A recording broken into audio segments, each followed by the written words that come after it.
Hello, welcome to Fibertown. This is episode 135. It is New Year's Eve 2015, and Alice has heard me starting to talk, and she's come on over from her little cave wherever she's been sleeping on this New Year's Eve. Hi everybody. A little bit of Alice for you all on New Year's Eve. So, we have been hunkered down for the holidays. We have been pretty darn lazy. Been doing a lot of crafting though, so I wanted to say hello before the new year came. So yeah, let me say hello to one person who introduced herself. I believe it was a she, and I'm looking on Ravelry right now. It was Star Shaped, who is Aubrey from Portland, Oregon. Oh, she's moving back to the East Coast in the coming year. She's been knitting since 2002, and spins and cross stitches, and she's a maker. So, she might be coming back to Maine. Excellent. Star Shaped, Aubrey, thank you for saying hello. If you haven't joined the group, consider it. We're getting close to the 1,000 member mark, and I would love to do that soon. I have that skein of Volmisa that just wants to go to a new home. So check out, if you want to enter to win that, join the group. Check out the thread on Ravelry. What's up, Al? You look very thoughtful. Okay, so let's do a year in review. I just didn't feel good about waiting till 2016 to do this. And this is just sort of, what did I make this year? So I tag my projects in Ravelry with the year. If I make them in 2015, I put a tag on there, 2015. So it's very easy for me to go back and see what I've made. So here's what I've done. I've done 5 weavings, 12 pairs of socks. Oh yes, I just finished number 12. I have done 5 baby things, including sweaters, 5 grown-up sweaters, 5 hats, 5 shawls, 3 pairs of mitts, and 3 toys. So how many things is that total? 5, 10, 15, 20, 25, 31, 43 things. It's a pretty good year. It's a pretty good year. Didn't make Alice a sweater yet. That's on the list still. But let me show you what I have most recently finished. So let's look at FOs. Oh, before we get there, let me just mention the Falcal.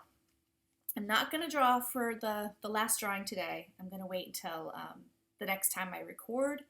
I showed the prize already. It's a skein of Space Cadet yarn, sparkly blue, a beautiful project bag with a notions pouch, and a book, Sheepish. So, I just did another run through of all the projects in the Falcal thread.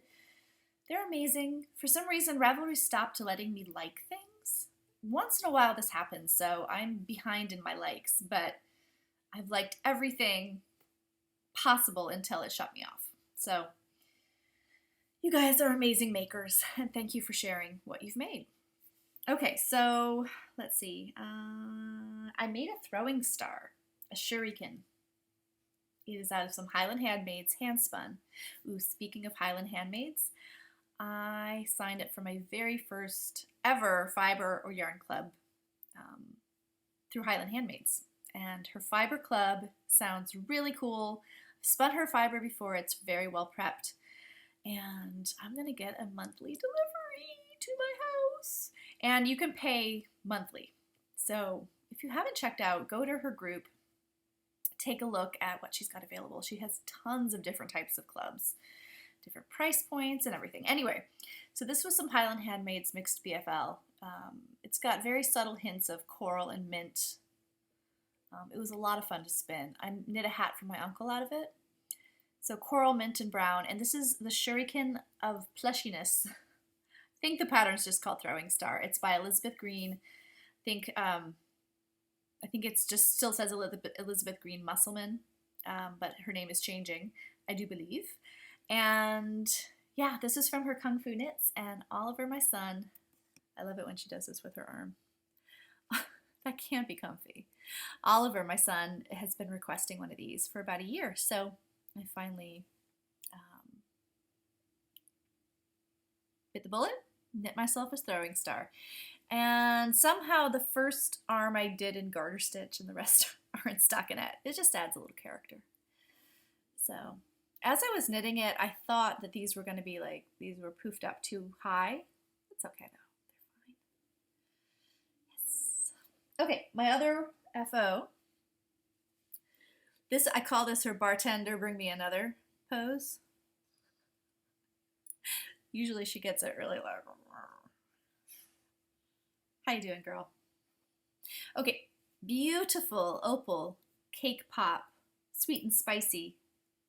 Love them. They're from my friend Heather, who turned 40 2 days ago.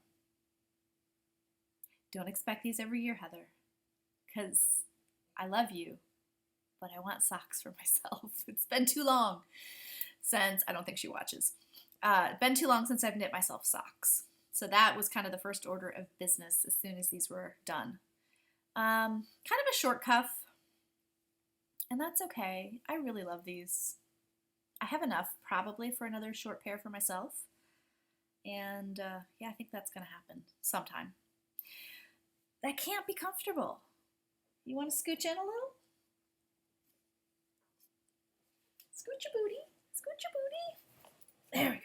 No, you like it like that. Okay, I've made her plenty of room. All right, so love these, love these. These are going, her birthday party's tomorrow night. Tomorrow night? No, Saturday night. So I will pack them up and take them over to her. And yeah, this light is really way too bright. Maybe that's better. Is that better? Yeah, it's a bit more normal looking. I mean, normal is relative. Know what I mean? Okay, that's much better, I think. So, moving along. My new socks, I'll show you those. They are in my Holland Handmade's bag. And I put a picture up on Instagram about, wasn't sure which of my sock yarns to knit. Sure about this. Which of my sock yarns to knit next. So this is what I decided on. Now, this is coming out like kind of Redskins colors or Gryffindor colors. I'm a fan of Gryffindor, but not the Redskins, for lots of reasons. But, so my husband's like, don't knit those, they're Redskins colors. And I don't even go there. It's not part of my realm. I say that like I'm the queen. You know, I am the queen of my realm. And I have declared that these are October Sky colors. This is Knitted Wit. And tags over there, darn it. But this is a one-off color, October Sky. Melissa, one of the dyers, dyed this and sent it to me during my birthday month, which is October. And I opened up the skein, and there's this amazing dark plum, which just grabbed me, and I wanted to knit it. So I'm knitting the Blueberry Waffles, and I just have a cuff and like 4 or 5 rows of the pattern so far.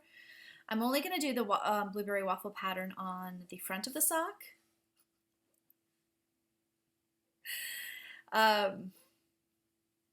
Just so I can see how the yarn behaves in the back. See if it stripes, if it pulls. So far it's striping, and the cuff looks like it's color work. Like the Fair Isle, I think they call them lice. I don't know if it means like the lace in your hair, but that's what it reminds me of. And the whole process of picking out the next skein of sock yarn reminded me of what I did this past year, where I knit a pair a month. I don't think I would have gotten that done had I not had that goal. And that was really the only goal for 2015 that I stuck with. And in fact, it wasn't really even a goal until about March of that year where I realized I had knit a pair for those first 3 months. And I was like, I guess I could do this. I think it's made me a faster sock knitter. You know, I use DPNs, 1.5, 64 stitches. I mostly knit for myself or people who have feet that are pretty much like mine. Both my kids can wear socks that I knit for myself. So this might be the year of knitting my husband another pair. We'll see. He's been knitting a lot on his thing, and he said he'll come on the show when he finishes his cowl. So he's been doing a lot of Netflix, and he's gotten a ton of knitting done. So hopefully soon. At any rate, picking these out and thinking back on 2015 and the 12 pairs of socks I knit made me kind of philosophical about the process of socks. And I'm a process knitter, usually. I had considered myself a product knitter for socks because I love wearing them. However, I think this past year has made me tune in more to how I approach the process of sock knitting as well. And it really is a process. And it starts with thinking of the next yarn. That can be, if you're ordering it, you have the anticipation of when will it get here? What will it look like? So that's very fun, and that's definitely the first step of the process. Maybe you're going to your stash to see what you'd like to have, what you'd like to work on next. And it is a commitment, you know, you're 10,000 stitches, right? About for a pair of socks for an adult. So that's the first step, the picking of the yarn, the anticipation of that. You know, once you've made that decision, you know, there's the casting on and the cuff. And by the cuff, I mean the ribbing. A lot of people call the whole leg the cuff. I don't get that. I think the ribbing is the cuff, if it's a ribbing. Then the leg, I usually do 4 to 6 inches, so average 5 inches for my leg. And then, you know, it goes in stages. Cuff, leg, heel flap, heel turn. That's usually one stage for me.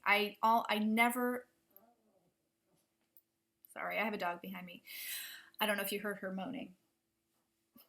So I never do the heel flap and stop. I always do the heel flap, turn the heel, and then stop. Then there's my gusset, and I do it the way I like. Riverbed, bottom of the foot gusset. Once in a while, I'll do the double gusset, but sometimes I mix it up and I do bottom of the heel plus a little bit at the traditional gusset places. And then there is the foot. So that is from the end of the gusset for me to the toe decreases. And that always seems to take a long time. The toe decreases I can whip out quickly. And then there's the Kitchener. And then the glorious moment when you can wear the things. And I do love wearing them. I have on my Wandering Wool rainbow socks today with sweatpants because it's vacation. So there's a routine, there's a rhythm to all of those parts of the sock for me. So I really feel that now, having done this once a month this past year. Kind of cool. So Blueberry Waffle is a free pattern. I'm sorry I do not remember the designer's name, but it's free. It's just knit 2 rounds and then knit 2, purl 2 for 2 rounds. Easy peasy. All right, so I have my Nanook. It's gotten some work I've done on it. Well, you know, first, before I show you that, this is right here, my Doodler. I'm back deciding about this. I think my Doodler is not complete yet. I think it's going to get a border. I do. Oh, that is some cross-stitch thread. Take that out. This is that beautiful Gourmet Stash yak blend in a wee dram. I think that's going to get added, probably with leftovers of the first 2 colors. So I may or may not follow the Stephen West prescription for the edging, but I think it's going to get more color. I'd like it to be bigger, so still a work in progress. Not sure when I will touch it, but I'm pretty sure that I will. Next, I have my Nanook. And late at night, last night, I set it down and I was admiring it, and I've noticed an issue. And I'm so not pleased because I don't think I can live with this. and I had just taken out the lifelines. They weren't really lifelines, they were holding sleeve and back stitches, and I just pick up and leave them in for a while in case I need to do something like rip out. So this is out of a hand spun Cotswold Coopworth. Oh look, both sleeves are done! Yay! So this is by Heidi Kiermaier. This is the collar. Now the fronts are garter stitch. Oh, and now I'm not alone anymore. People are back. Darn it. Hey, this is weird. I'm talking to the computer. Okay. There goes the dog. Okay. So, yeah, the fronts are garter stitch. So I'm going to show you that. You guys see? Do you see that line? Yeah. I picked up on the wrong side. And I knit, so I didn't think it would be an issue, because that's garter stitch. It should be the same on both sides, just knit, knit, knit. But there it is on the other side. Yep, right there. That's a pretty good view of it. That's it unstretched, and you can still tell.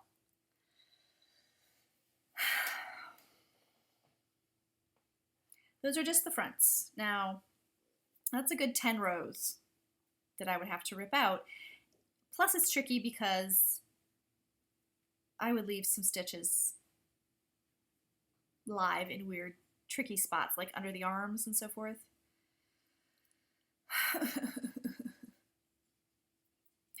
Actually, no, I don't think it's where I picked up. I think I must have just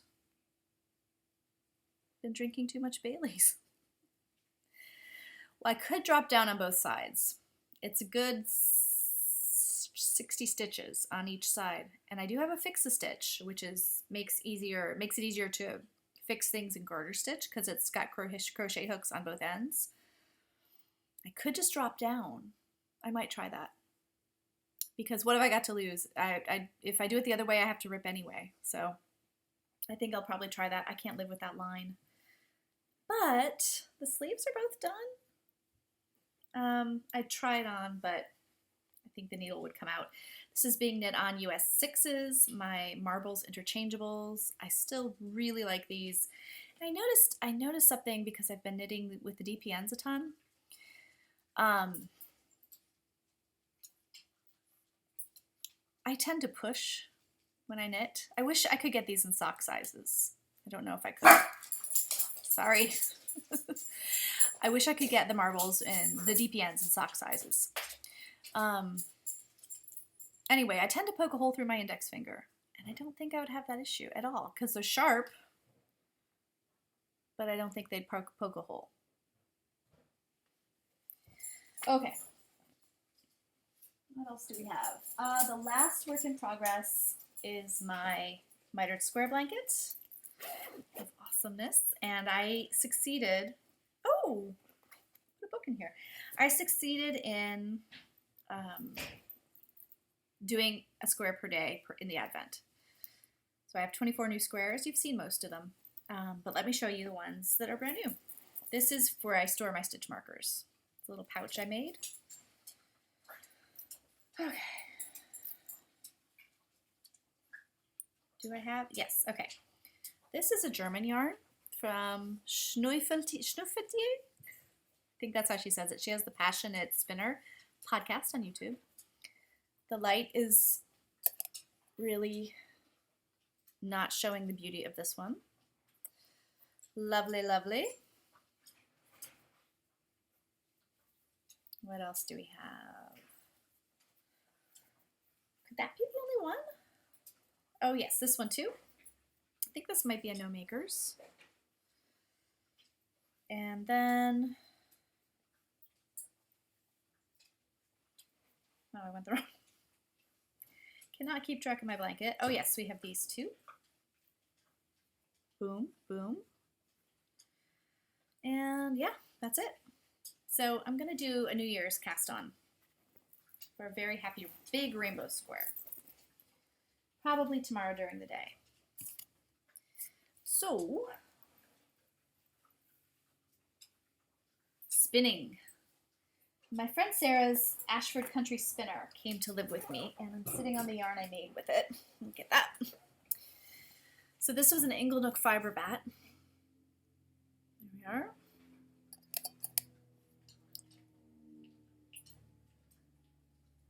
Wow, that is a cool name. Macrina Galarno. Inglenook fibers. This has pretty much everything in it. And this is how it looks. This is a single, thick and thin. It has been washed.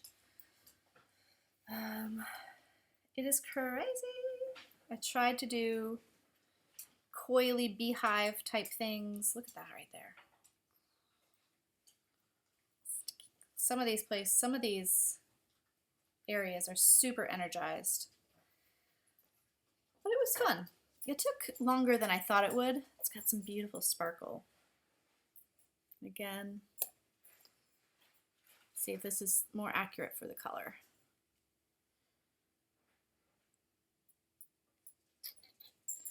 So I feel like I showed this to you last time. I don't remember. It may have been that it wasn't washed. I tried to wrap different colors around it. So I'm not sure. It's probably go on the loom as a weft. Lovely stuff. And I have another Inglenook bat that I look forward to spinning is later this year. Spinning, okay. So I got a Bobbin Winder for Christmas, and I should have brought it over here, but it's a shocked Bobbin Winder manual. It's a beautiful thing, and it's wonderful for taking singles off your wheel directly onto a storage bobbin. So that if you're doing a big sweater spin, for example, you can spin all of your singles first and then ply them all together. Rather than, say, spinning 3 singles and plying them. Spinning 3, plying 3. You'll get a more consistent spin or ply or spin if you do all the singles and then do all the plying, taking your first singles with your last singles and sort of working your way in. So, so you're not plying your singles from one time period and your singles from a different time period. Just to have things more consistent, because your spinning can change slightly over time. So I had some storage bobbins that I had wound manually before. Not worth it. And they had been sitting for years in a bowl, and they were full of this red merino. And I had 5 bobbins. In fact, I had 6, but later on I found the 6th one hiding after I had plied everything. So I started off doing a 5-ply, which I've never done before. And that's got a glare on it for some strange reason. Has not been washed. It still has quite a bit of energy in it. That's better. So very interesting. So what I did, I just started the bobbin. I treated this as an experiment. I started out with a 5-ply. I've got about 90 yards of a 5-ply. And then I did a 4-ply when the 5th one ran out, and then a 3-ply, then a 2-ply. And then when I was down to 1 single left, I chain plied it. So all of that is in this hank. So I'm going to give it a wash. And I was thinking, what could I knit with this that would maybe get smaller as it goes? I could try like a cowl that I wanted to start out bigger and get smaller. A hat, that wouldn't really work, but so it's about 200 yards total. So that was kind of fun. Put that over there. And then spinning, where are my show notes? Yes, so I did spin 2 ounces of yogurt, and I'm going to do yogurt, spin it up, get it done. The Bobbin Winder is fantastic. It's one of those things that everyone in the family likes, is interested in using, because, you see something wind on, you can guide it up and down the bobbin. A little bit like some people like to do to wind a cake of yarn. That's it for spinning. Weaving and sewing. I do have something new on the loom, and it's out of this yarn, which was from a Fiber Fairy Godmother. This is Unique Sheep, Green Sheep, cotton bamboo. It's Bloomsbury Street. This is number 6 of 6 small skeins, organic cotton and bamboo. It's a gradient. So there were 2 light, 2 medium, 2 dark. This is the very darkest skein. So I warped my Cricut, my 15-inch Cricut, 28 ends of the light, 28 ends of the medium, 28 of the dark. So I've done about 30 inches on it. The warping went well, but as I'm winding on the cloth beam, things get shifted out of place. I don't think it's the warp, but it must be. I don't know what else it is. Am I supposed to be using something on the cloth beam? Like another paper like you use on the warp beam? I don't know. I'm hoping I can fix it when it comes off before I wash it, but it's not wool, so I don't know how it will behave in the finishing. So anyway, I warped and wove a third of that yesterday, like starting in the late afternoon. It's going pretty fast, even though it's a fingering weight.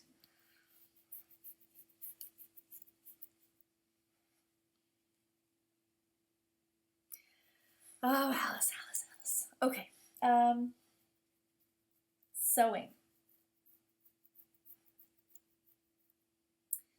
Well, I started a cross stitch last night.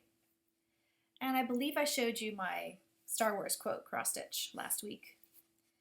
I have a new one started.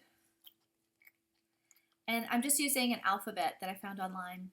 And I'm writing, this is going to say, "Are you in the beyond?" Can you place that? Are you in the beyond? So I just found the middle. I sort of calculated, it's going to be are you in the beyond? So I calculated the middle, I did the in, and now I'm doing the yond. Yeah, this is a quote from Harry Potter. Let me see how. Ooh, sorry about the burping. Anyway, a little throbbing in the mouth. Thank you, Alice. Quote from Harry Potter from Professor Trelawney. Is it in year 2? I think it's year 2 or 3. Oh, now I can't place it. Anyway, I love it when she says, "Are you in the beyond?" i.e., can you see the future? Are you in the other world? So this is the beginning of many Harry Potter quotes. What are you looking at, dog?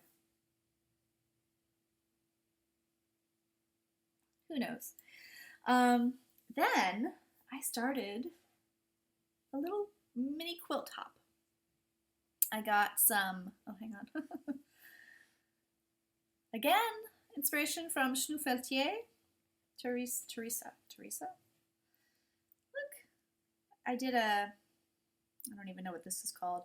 Did a 9 patch, and then I cut it 2 ways and rearranged the squares, stitched them together. So they will go onto some batting, and I don't know if I'll hang this up somewhere like this, or maybe make a pillow out of it, or save it for a bigger quilt. But I got these, I got a charm pack at a quilting store that I visited with some friends. Basic Mixology. So very fun, kind of primary-ish colors.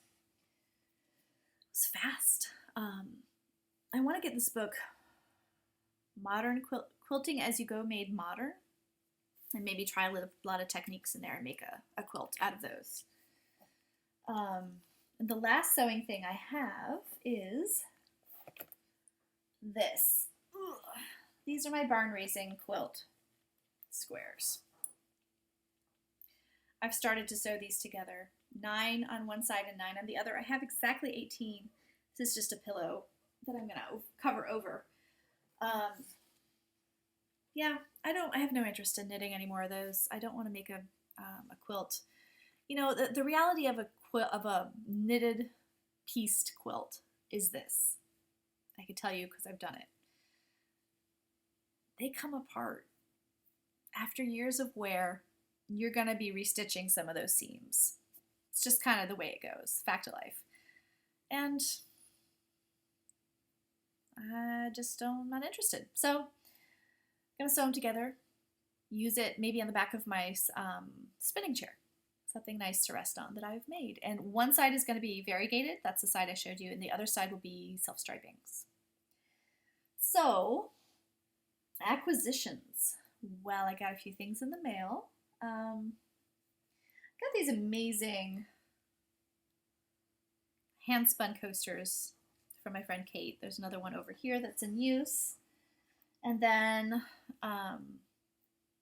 Wednesday, my friend Sarah sent me this. I don't think I showed you this last week. This beautiful, did I show it to you? I may have. I'm sorry. It's been a while. This beautiful handmade felt ornament. I don't save these for Christmas. This is going to join its Matryoshka doll friend that I got last year from her over there in my craft room. She does amazing handwork. And she sent me some beautiful sheepy and spinning themed cookies as well, which were delicious. And they have been all consumed. And then I got 2 skeins of yarn. I had special ordered this one about 6 weeks ago. This is Fiber Nymph. As you can see, it is the Minnesota Nice self-striping colorway. I think this may have been a special colorway for something. I have met quite a few nice Minnesotans this year, and I just love these colors, so I wanted this one. Plus, it's on her Corriedale nylon base, and I have a pair of socks out of a similar base, and I adore them. I loved knitting with them. I love the squishy softness. It's just a really nice change from a merino nylon. So this was in contention for January socks, but it'll get knit. And the other thing, I couldn't believe I was able to get this. My very first mustache yarn. Come on. This is the Sorting Hat, 12 Uneven Stripes, an OCD pack. I believe this is 2 skeins. Some more Harry Potter. Cannot have enough Harry Potter, I'm convinced. I did also get this book, Doodle Stitching Transfer Pack. This has got iron-on, so many iron-on embroidery things, different categories. Let me show you just one. Oh, woodland creatures, they're very popular. All of this pretty much is transfer embroidery patterns. So a really cool thing to have. I think my son is going to try some. He's been doing needlework in his art class, and he's mentioned things he's done to me. He said, "Mama, do you know how to do the couching stitch?" I think I might have mentioned this also last week. This is the problem with me not podcasting often enough. I forget what I talk about. Sorry. Okay, so the very last thing to talk about today is Susan B. Anderson's Kid Knitting Workshop. I'm super excited to review this book. I asked Susan if I could review it. She said no problem. And I read through this over the past few days, and I can recommend it as someone who has taught a fair few kids to knit, plus has spent an intensive week teaching teenagers how to knit, and I'm going to do that again this year. I highly, highly recommend this book. Okay, now, these 2 kids are on the front cover, but this could seriously be for any age person who is old enough to learn how to knit. And you get a how to use the book, great things about knitting. It's spiral bound, like Susan makes all her books in her infinite wisdom. And teaching kids how to knit. She talks about what the ideal time to start is, things that make you, where you're more likely to be successful, or the new knitter is more likely to be successful, how to set it up for that success. And these are some of the things I did. I really thought this through last year as I was planning my time. And for example, she thinks knitting in the round with circulars is the easiest way to start. That's what I did. Cast on the first project if possible. Totally agree with this. I feel like, casting on is just a big mess. It looks so intimidating when you're new to knitting. And after you've done the knit and the purl stitch for a while, then you're more used to manipulating the yarn. Your hands have a better feel for what they need to do, as opposed to starting brand new with casting on and your hands are complete newbies to this kind of thing. And then you have to wrap your brain around the actual movements as well. Start with something small so they can have sort of instant success or instant gratification. And then other tips, but those are all things that I found to be true for me as well. She talks about reading. She talks a lot about understanding how yarn is classified, how it's sold, different put-ups, things that as seasoned knitters you tend to forget that you need to know these things. Like, what do I do if I get a hank of yarn? How in the heck do I deal with that? I can't knit right from that. Shows you how to wind a ball of yarn, how to open a skein of yarn and wind it, different needle sizes, all these other tools you need. How to read a knitting pattern. Super, super important. There's not too much on the pages. There's enough white space that you don't get visually overwhelmed. And everything is incredibly clear and linear, which just adds to the readability.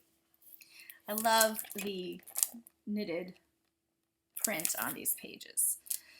And she has color-coded chapters, which is always really awesome. She talks about how to avoid knitting from the end of the yarn, as I call it when I teach kids, the baby yarn. Don't knit with the baby yarn. Because haven't we all done that? Don't we all still do that? I'm like, why don't I make a butterfly with my yarn like Susan tells me to?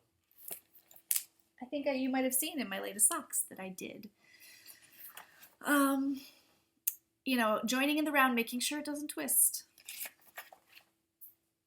How to place a stitch marker, and then just the basic stitches. She does also show continental versus English. How to finish the last stitch, how to weave in ends. It's super, super comprehensive. How to make pom-poms, binding off. She shows everything without overwhelming. Now the projects are, I think she starts with a hat. She also has a cowl, a couple cowls, bracelets, a stripy scarf knit in the round so you learn how to change colors. What else can I show you? Okay, a hat, lots. Okay, those are the beginning projects. I don't know, I'm doing this with this dog in my lap. Yeah, I love this. Intermediate. What you'll learn, the purl stitch, carrying colors for stripes, and the whip stitch. And these are the patterns. So what was really interesting to me is that for my girls last year, the second project they knit, they did it all on their own. They went home with their leftovers after they had finished the hat, and they came back the next day with headbands. They're like, well, we know how to cast on now, and we know how to purl. We're going to knit headbands with our leftover hat yarn.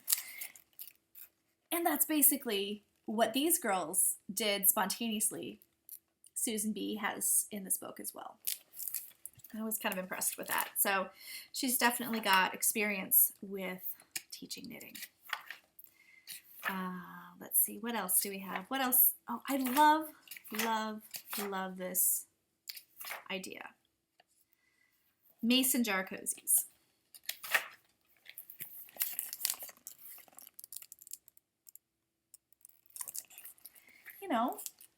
Yeah, intermediate projects. You can totally cable when you're an intermediate beginner. My mason jars need these. They absolutely do. So rib stitch, seed stitch, basket weave, a different kind of rib, and cable. One of, actually my very first knitting project, which was, just not a swatch, was a cabled project. It's totally doable. I made a neck warmer. I think I still have it. Yes, indeed. Oh, fox pillow. So the projects are super cute as well. I think she has some toys in here too. She shows, yeah, because Susan B. Anderson, toys. She does show how to embroider noses and sew on ears.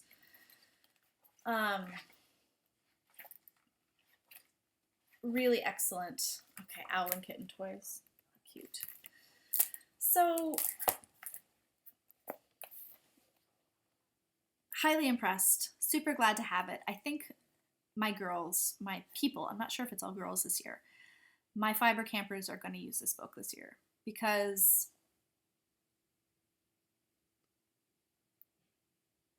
it's updated. It's really super comprehensive, incredibly well thought out, incredibly well laid out. And yeah, if you have anyone that's going to be learning to knit, this is the book to get them. Kid or adult.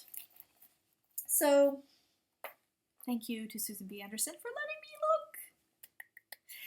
And I was just really impressed that the projects followed the natural progression that my fiber campers took last year. What worked for them, she has it in this book. So really excellent publication. Okay. Did I talk about everything else? I think I did. So 2016, I'm going to continue to knit what I want, spin what I want.